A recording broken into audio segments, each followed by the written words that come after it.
Hello and welcome everyone. आज इस video में हम लोग देखने वाले हैं मार्जिनल कॉस्टिंग का जो एक फॉर्मेट है और जो प्रिंसिपल्स है उसको हम फाइनेंशियल मैनेजमेंट में कहाँ कहाँ यूज़ कर सकते हैं और कैसे यूज़ कर सकते हैं। तो इस वीडियो में पहले हम देखते हैं मार्जिनल कॉस्टिंग में क्या क्या चीज़ें हैं।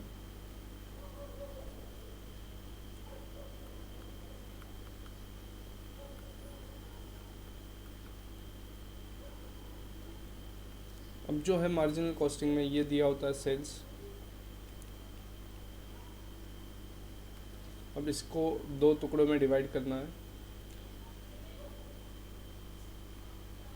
एक है वेरिएबल कॉस्ट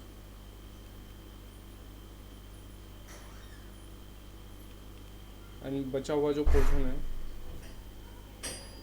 वो है कंट्रीब्यूशन। अब इस कंट्रीब्यूशन के फिर से दो पार्ट होंगे। एक होगा फिक्स कॉस्ट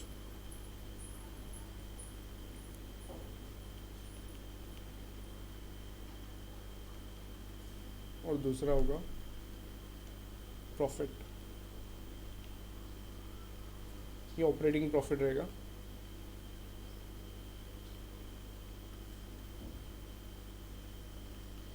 ये चार्ट समझ लीजिए, यही एप्लीकेबल होगा बहुत सी जगह। आप इसको कॉस्टिंग में भी यूज़ कर सकते हैं और एफएम में भी। तो एफएम में कुछ चैप्टर्स है जैसा डेटर्स मैनेजमेंट,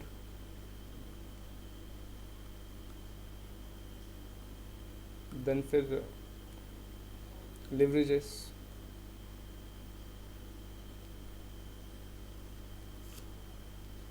और बाकी चैप्टर्स जहाँ पे ये सारी चीज़ें आने वाली है। आप ये कॉमन एक मेथड, ये कैलकुलेशन समझने के लिए ये चार्ट आप दिमाग में रख सकते हो। अगर फार्मूलाज समझ में नहीं आ रहे तो आप पेपर में भी इसको ऐसे प्रेजेंट कर सकते हो। कोशिश करना कि आप फार्मूला प्रेजेंट करो। अगर ऑप्शन नहीं है तो ये चीज़ आप यूज़ कर सकते हो। तो यहाँ पे टोटल कॉस्ट जो है ये दोनों का एडिशन हो जाएगा। और फिर से अपने चार्ट में देखिए, ये दोनों का एडिशन माने टोटल कॉस्ट।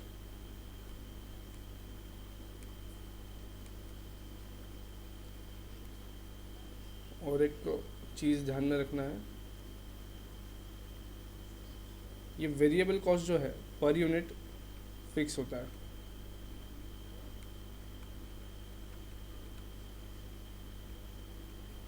और fix cost in total fixed होता है।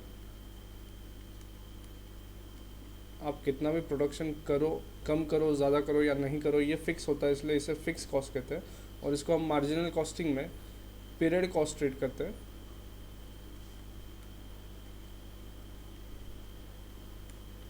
ये इन टोटल फिक्स्ड है,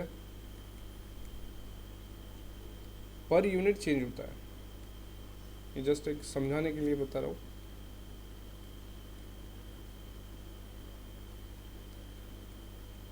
ये इसलिए बताया, जब कभी आपको दो या तीन प्रोडक्शन लेवल दिए, से 10,000 यूनिट्स आपका स्टैंडर्ड प्रोडक्शन है, ये यूजुअली करते हैं, तो ये उससे रिलेट करेगा कि इतने पे इतना होता है।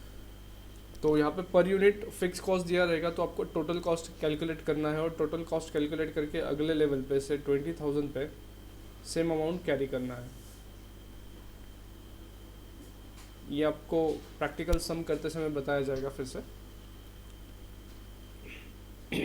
तो ये एक चार्ट जो है ये ध्यान में रखिए मार्जिनल कॉस्टिंग के लिए।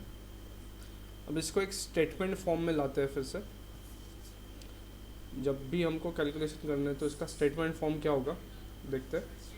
तो कोई भी क्वेश्चन सॉल्व करते समय आप की डेटा नोट डाउन कर लीजिए, कोई भी क्वेश्चन का की डेटा, जैसे प्रोडक्शन यूनिट्स दिया है,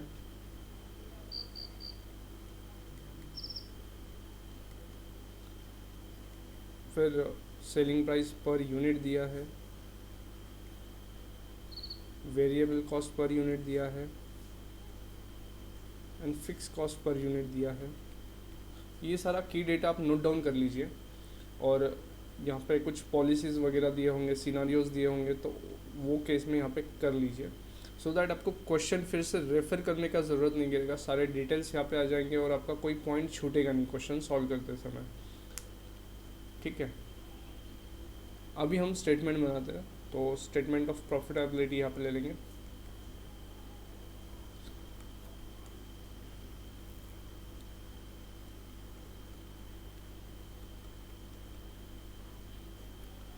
पहला पॉइंट आएगा हमारा, यहाँ पे आएगा सेल्स, ये अमाउंट इन रुपीज़ रहेगा पूरे। फिर इसमें से माइनस करेंगे variable cost, total variable cost.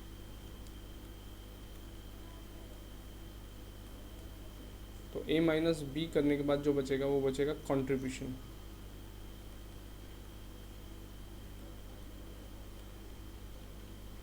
आप इसी तरीके से लिख सकते हो आंसर्स में। देन हम माइनस करेंगे यहाँ से fix cost, operating fix cost. ये कौन सा कॉस्ट है? Operating fix cost.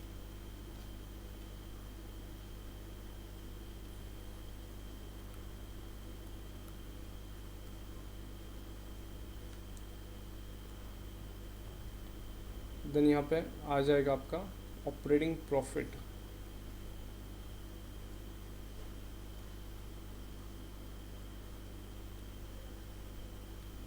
कंट्रीब्यूशन में से फिक्स कॉस्ट माइनस करने के बाद।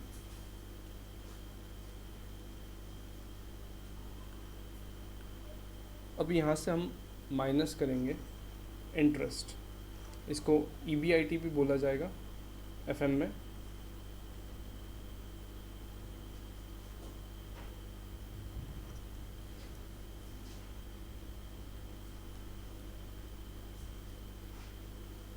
अगेन ये आ जाएगा EBIT, और यहाँ से माइनस करेंगे हम फाइनेंशियल फिक्स कॉस्ट से interest.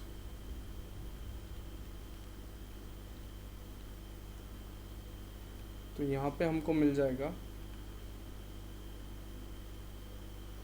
EBT, earning before taxes.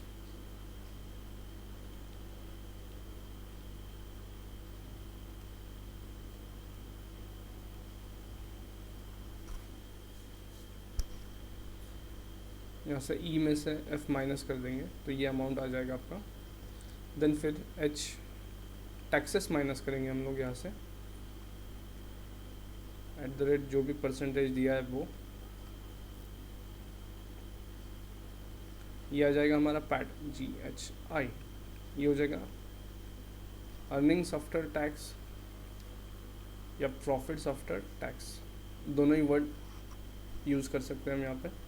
सो ये हो जाएगा, ये ऐसा आएगा G-H। अब ये अर्निंग्स है, इसमें से I में से J हम लेंगे प्रेफरेंस डिविडेंड अगर हम पे कर रहे हैं।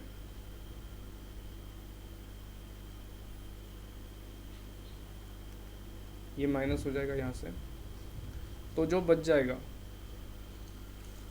वो अर्निंग्स अवेलेबल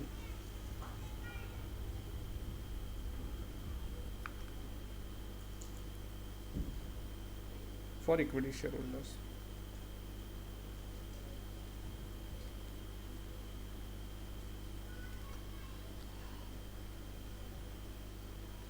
और यहाँ पे नंबर ऑफ शेयर्स, अब यहाँ से हम पे आउट माइनस कर देंगे डिविडेंड जो पे कर रहे हैं,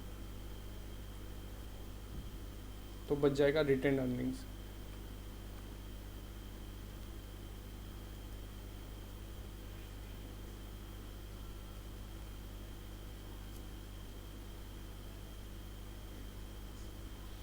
अब ये जो K वाला पॉइंट है यहाँ पे, K,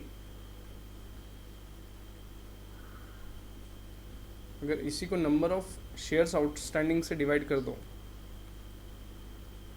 K divide by number of shares outstanding, तो आता है EPS।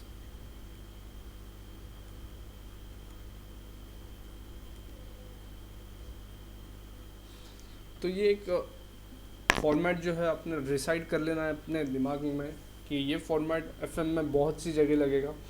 कई कई सिर्फ A से E तक लगता है, ये वाला जैसा डेटास मैनेजमेंट यहाँ पे।